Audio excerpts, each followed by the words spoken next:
sponsor, Streetlight Serenade Private Resort, para may sakatuparan ng ating itong event na ito. At syempre maraming salamat sa Wok Grilla para sa pagpapagamit ng ating venue. Laban natin ngayong gabi, sa kaliwa ko, mag-ingay para kay Papa Dragon.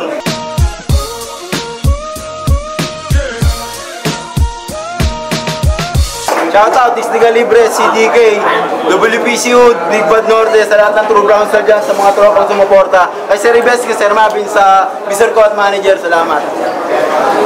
At saka alam ko naman, mag-ingay para kay Geto.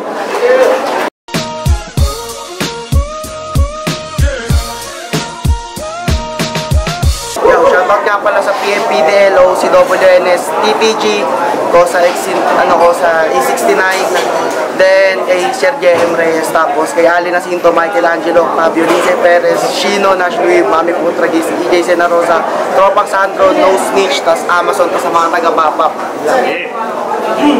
Ngayon, nanalo ng coin to si Geto. Pinili niyang mauna si Papa Dragon. Unang banat, pakinggan natin.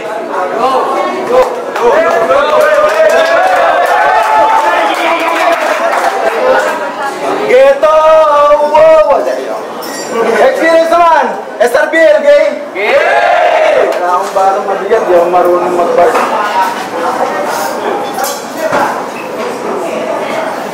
Cute eh, no? Ito pala si Geto. Yung buhok na semi-long back.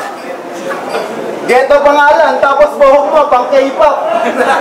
What the fuck? Mukha kang chubby na ombak. Fuckboy na wala pang natutotnak.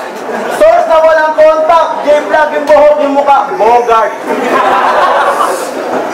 Last battle na ito, naka-shades pa kahit gabi. Ano ka, si Numerous? Mukha kang bading na mag-welding ng jelly shoes. Siya si Nico Senarosa Ginto, yan ang tunay niyang ngalan. May ginto sa apelido pero nag-uulam ng basahan. Batugan, lakas kumain sa bahay, di masahan. Nagdadabog, nagtatampo, pag sa lamesa nauunahan. Pati yung nanay niya ngumusuan. Pag nakakita ng asong pusa, binabalibag niya sa pintuan. Takot na yung mga tao at hayop sa'yo, animal ka. Sila yung may rabies pero mas wild ka. Pilig pa na ito mag-basketball. Siya daw tinatawag sa kanila pag may dayo kasi nga daw, alimaw. Ako? Hindi sa pagmamayabang, ako rin tinatawag sa amin pag may dayo. Ako kasi nagpipindot ng switch pag may nagpapailaw. Lagi ba ito naka-open down na jersey? Yung apelido niya sa likod, ang linaw. Pumwesto sa tres, binanggit yung pangalan, Senorosa Por, tawag ka ni Foreman. Tapos maghalo ka daw. Mabilis daw gumalaw. Mabilis daw gumalaw, nagko-crossover, spin move, talagang kumukhang bubos. Tangin naman, hindi ka ba nahiya sa basketball court? Ikaw lang nakasuot na sapatos na kung pu shoes. Basketball tapos naka kung pu shoes. Pero my friend, huwag ka mandadamay ng girlfriend sa laban. Dinadamay mo ba yung may tikas at queen sa pangalan eh, ikaw ni isa wala yan. May jowa ka ba, tol? Oo, sana all.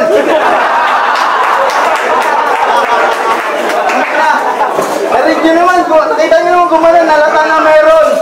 Baby, tawag niya sa girlfriend niya. Kaya pala baby, hanggang ngayon nanonood pa ng Coco Melon. Pampers, time 2 minutes.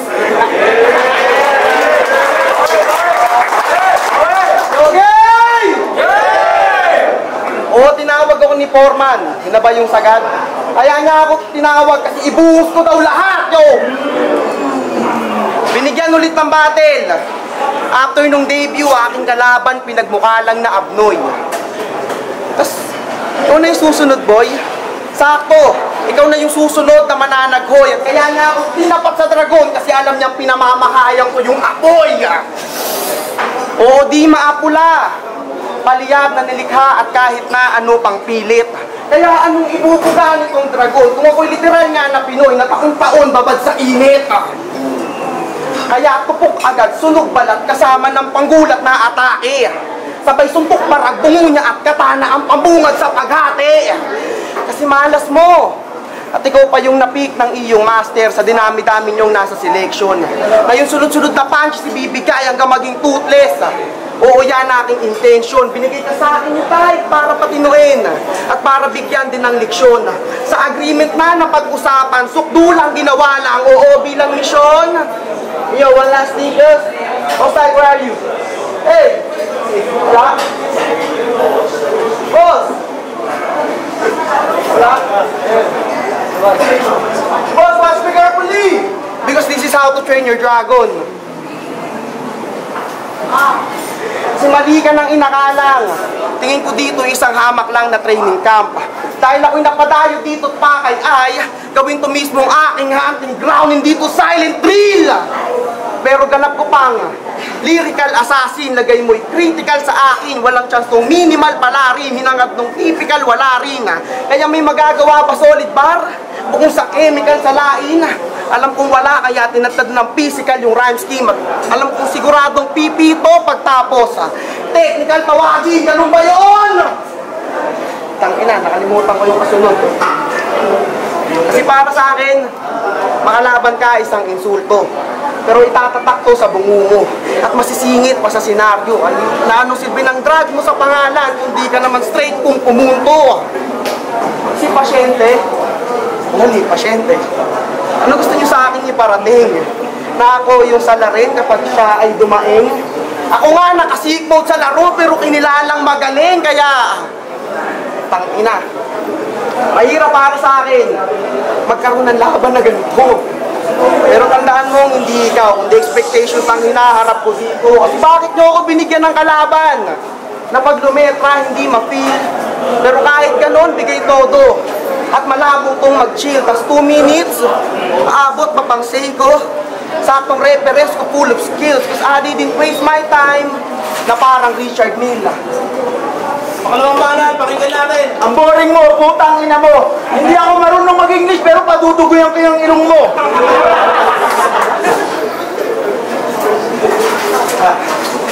Hingal ako doon. Yeso, may nabalitaan ako sa'yo. Kaya ka pala bumatin ulit dito dahil may napupusuan ka daw sa Antipolo. Nalabat percent daw si Gago. Nalabat percent kay DJ Mango. Wala ka nang pinipiling tao. Ang tigas mo din pagtapos mong sumibak ng Joshua, pati partner niya, gusto mo rin. Bastos! Tangin na mo, Koya! Ganto yung itsura ng kabataan ni Oscar de la Hoya. Ako si Papa Dragon! Makakarinig ka sa akin ng salitang sari-sari. Paano ka disciple ng iyong idol? Subo mo to kalahati. Para di ka makulunan, lalagyan ko tal ng tali.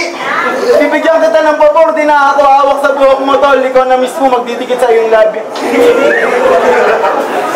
Ako'y walang pakundangan. Pasagtong ghetto Bihanes. Ngayon yung masusubaybayan ng freestyler na naglaan at nagbabad sa practice. Dugot, pawis, puyat, gutom. Minarap, mapakita ko lang aking nais. Hindi kami basta-basta dito, mga gago. Wala kayong mababata dito sa is. Mamamain ko lang itong nagpapaka-ghetto. Tangin na mo ghetto, sino sa atin lumaki sa streets? Ha? Sino sa atin lumaki sa street? Tangin na, nakalimutan ko ata. Time, 2 minutes.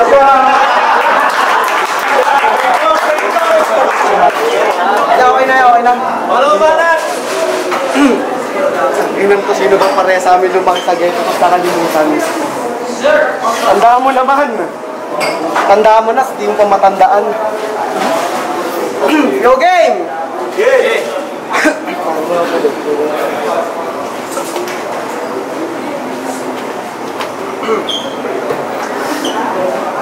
Di ba sa pamilya mo, ikaw yung tinuturing na black sheep? Na? Same call.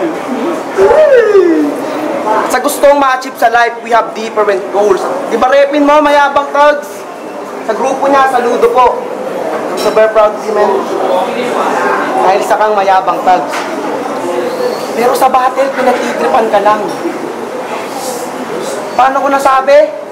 Pinuha yung cup, sabay hinagis. Ulas battle. Tapos may lumitaw na makinang. Ang tina mo. Tapos may lumitaw na makinang. Kaya ako naka-shaceless battle kasi pinaganda ko yung nakalimutan ko din. May lumitaw na makinang.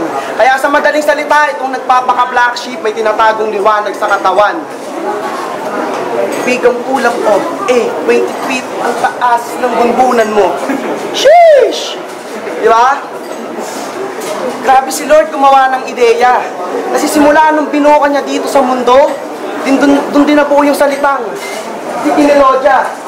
Tikinelodya. Hindi. Ito na sabihin na. Yung pagiging mayabang, di mo na panindigan seryoso. Kaya ngayon, malalaman mo kung ano ba aking pinupunto. Na ito sa akin ay walang panama. Kahit isagad pa yung laro mo. Kasi ano magagawa nitong mayabang lang kung yung may tikas nga tinalo ko. Diba? Kasi malalim daw itong kalaban. Kung sa akin ka matatabunan. Sa bawat linyang bibitawan, itong matanda magugulangan. Kaya wag mo akong yayabangan. Na ikaw ang nauna sa gantong larangan. Pagkat ako yung pinadala ni Tahit bilang ego. Kasi ito na iyong hangganan. At para di ka na sumali sa tournament, di na rin magreklamong luto pag natatalo. Kasi iyakan siya pag di nyo kinompliment na parang Sanji lang kay Zoro. Oo, madali lang nahalata na attention seeker tong kalaban ko. Kasi gusto lagi siyang pinapalakpakan. Eh di dapat kalapate pinangalan mo. O luto, Sanji, baka masabihang indirect. Pero alam naman ng lahat na kung kalaban ko ay chef. Di ba? Pero sa kabubuhan ka lang naging litaw. Puro reklamo pa dun sa luto, kaya nanatili kang ilaw, hindi ako sa'yo pumilid. Yan ang lagi mong isa sa ulo. Ikaw lang kasi yung kilala kong chef. Natakot sa luto, pang higher level, aking detalye. And that's how I'm supposed to be. Na ikaw ay tinapat sa kalabang, yung mando pang Gordon Ramsay. Kaya, kulang pang sa aking ideya. Na sure akong gumana, Chong. Kasi ako yung mananatili sa iyong dreams. Na parang si Olajuwon. Kaya kung sasabihin mo na yung lines ko ay hindi nagmamatter, may sinadya akong isali na pambungad sa UAPER. Sa akong nagbanggit ng Gordon Ramsay. Kasi chef nga itong si brother. At sa last line, mayroong pang dream. Now you welcome sa kitchen's nightmare.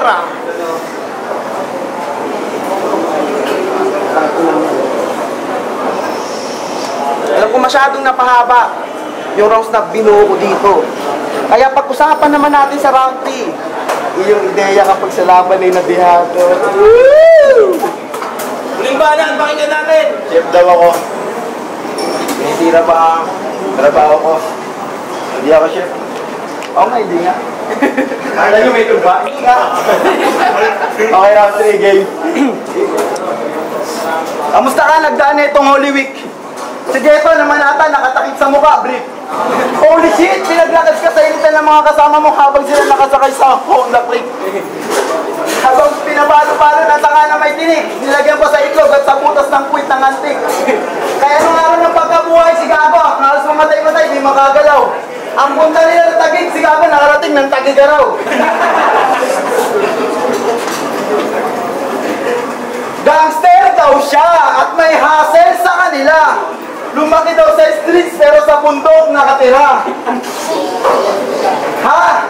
Lumaki sa streets pero sa bundok nakatira? Tanginang yan. Ano yung iskinita nyo? Dayamihan? Pag tinanong kung saan siya nakahod, sagot niya, pala yan. Sinong OG mo? Si Kaomeng. Pag tinanong kung sinong root niya, sagot niya, si Nandomeng. Mga homies niya doon, palakakambay, kalabaw, kabayo. Demonyo, mga di tao, kanto, tikbalang, tiknoyo. Yun. Yo. Balang.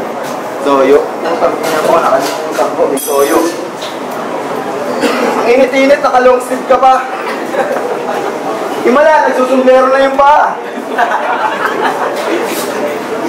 Ang laki ng pantawan, late ng katawan. Parang yakot. Nagagala lang sa daan.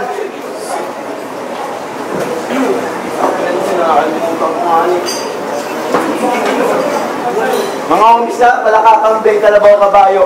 Tikbalang, mangkukulam ang balang, mga di tao. Sorry. Pero hindi pa tapos. Tangin na tong geto sa akin dito tatagos. Laban sa laban ko, pre, kahit anong mangyari. Pusta mo na, yung mga kamag-anak mong pura mo'y tae. Kaya na sa mga kumakain. Baho kasi. Tinawagan ako ni Sir Tyke, bibigyan daw ako labang kung kailan at sino, etc. Nung malaman kong ikaw, sabi ko sa isip ko, pwede na. Pinanood ko battle mo. Ha, tangina, no offense, ang laki mo pala. Ikaw mukha ko sa FB mga par. Alam niyo kung sino? Sino? Si Bodyguard. Ano? Busog ka na. Wala tayong magagawa, busog ka na. Baka yan. Baka yan. Time, first 2 minutes again. Mukha ka daw si Bodyguard. Sabi niya, busog na ako kasi sa akin lamon ka na. Tapos punta doon kami sa Taguig. Taguig raw. Sinadya ko yun. Alam mo kung bakit? Doon kasi yung libo-libo naming mansyon. Ganyan tayo sa. Umamin eh, no? Na-ship daw. Okay. Madali lang na nabisto. Yung style nito ni Iho kapag sa laban, alam niyang siya na italo. Paano ko nasabi? Isa niyang kagrupo. Binatuan ako ng info. At doon ko nalaman na napuruan ka ng sagad. Yung mag-ina ng kalaban na lang sa laban ng kanyang inusuto. Pati sanggol na nasa tiyan. Hindi nakaligtas. May uwi lang na titulo. Grabe kanyang pagkadesperado. Tapos proud na hirap sa mga tao. Pinakita niyang pang-aabuso na parang timin ngayon sa Antipolo.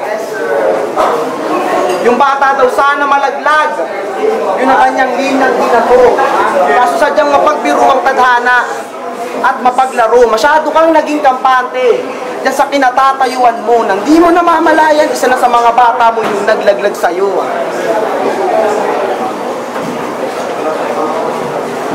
Bagong rapper ka. Baka lang iyong nalimutan. Na hindi ka pupote, kaya magbibigyan niya ang asawa niya magulang. Pero hindi sa pagbubuwak bangko. Kanyang photographer lang yung nagbigay ng hype. Kaya nga nag-selfie bars na ako tol. Pero naka 0.5. Hindi pa din na-gets.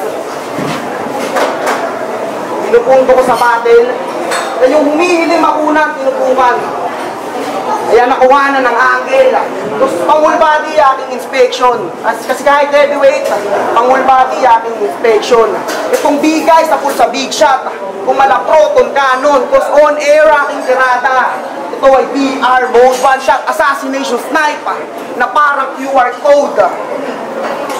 O sa isang tirada lang, surit na tutumba na kung piling haki ng on the spot. Ay sorry Eminem, because I don't need to take another shot. Itong opponent na pagbigyan. Kaya tuluyan lang na irate. Pang di kalibre aking stats, kaya naging pang warso na yung climate. Kaya naging pang warso na yung climate. Wala tuloy ako. Iba ako pag lumingha. Di ba sa nahumulaan na aking taki?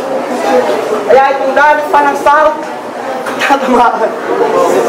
Oo, sa aking makika. Pang Yuri Boy ka aking style. Kaya mabibigyan ako ng left kick. At hindi ko dito yung tinuturing ko na best kick. Kasi itong south na selfuhan na parang turbo head kick. Sabay sapak agad, pasang-pasa at sa akin ko na mati.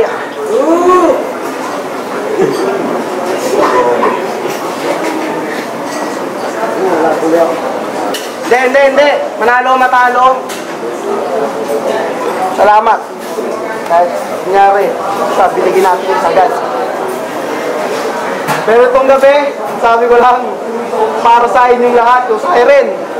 Time!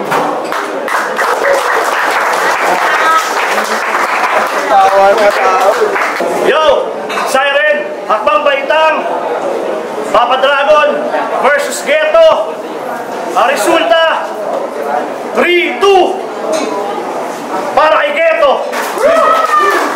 Ano pa? Sino yun? Dong! What's up? Yo, eto, Nengrata. Shoutout sa inyo sa sila Marvin Consignado. Hindi ko in-expect na mananalo pa ako doon. Solid si Papa Dragon. Shoutout nga pala sa mga tropa dyan. Kila Marvin Consignado, Renzel Consignado, Jan Vincent Cagigla, Ryan Alba, tas Joshua de la Cruz. Sa mga tropang Dolphins dyan, pati San Miguel, wala na akong boses. Solid yung battle. Salamat. Yo. round 1, inabla ko yun kasi pareha sila, pantay lang sila sa punchline na lumanting. And round 2, inabla ko ulit kasi pareha sila nag-joke. Round 3, yun na kay Geto kasi mas maano yung performance ni Geto kaysa kay Papa Drago. Yo, balasik nga pala ng batang mental pa Antipolo. Yung una kasi ganito yung kwento niyan, di ba? Siguro kung papanoorin siya, di ba? Yung bumasa si Papa B, nakita nyo naman yung yung sobra naman lahat ng mga jokes niya na punchline na talagang sunod-sunod. Pasok naman natin. Tapos yung kay Geto, marami yun makabay setup. Sige. Pero nadala ako dun kay Papa B. Nakuha kasi niya yung crowd. So 1 point na kay Papa B. Tapos sa round 2 at round 3 nila, yung round 2 kasi ni Papa B, masyadong putol. Tapos yung round 3 ni Geto naman, may mga stumble din siya. Although si Papa B, naibalik niya, nakapag-freestyle siya. So, nakapanindigan niya ba yung freestyle niya. Kaya, para sa akin doon, pinagtay ko yung round 1 at saka round 2. Ang ulit na. Ay, round 2 at saka round 3. So, yung boto ko doon, parang nag-fall sila sa 2 at saka sa 3. Tapos yung 1 kay Papa B. So, gets naman. Pasensya na, medyo magulo ba. Yung round 1 ko kay Papa B, kay Papa Dragon. Yung round 2 ko, at saka round 3 tayo.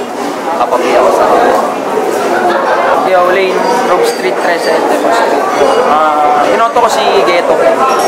Mas nakibabaw sa akin yung mga punches niya sa round 1 sa round 2. Ang score ko sa kanila dalawa actually 2-1. Ang nakuha ni Papa Dragon sa akin is yung round 3. Ay, yung round 1 pala, yung round 1. So, yung round 1 ni Geto, mas nakuha niya kahit starter siya, nakuha niya yung bars. Merong art. Dito ulit kay Papa Dragon na may jokes. Bigay natin yung jokes. Kaso, hindi ko rin makita yung punchlines na kayo. Hindi ko makita yung punchlines na kayo yung bars. Hindi ko makuha yung art. So, jokes lang talaga ginawa. Kaya mas binoto ko si Geto. So, yun. Ang boto ko 2-1. JRM, binoto ko si Geto. Ayun, binigay ko yung round 1 kay Baby Dragon. Round 2, round 3, bibigay ko sana kay Baby Dragon. Kasi yung mga rebuttal ni Geto, hindi siya pumapasok. Maganda sana yung mga rebuttal din niya, tsaka yung mga jokes niya. Kaso hindi niya nakumpleto yung dalawang rounds niya. Kay Geto, may mga starter, may stumble, pero natawid niya yung rounds niya eh. Kay Baby Dragon kasi masyado maiksi. Geto. Lucid binoto kasi yung Papa Dragon. So, para sa akin kasi, mas lumalanding para sa akin yung mga punchlines niya. Saka, mas prefer ko yung stage presence ni Papa Dragon.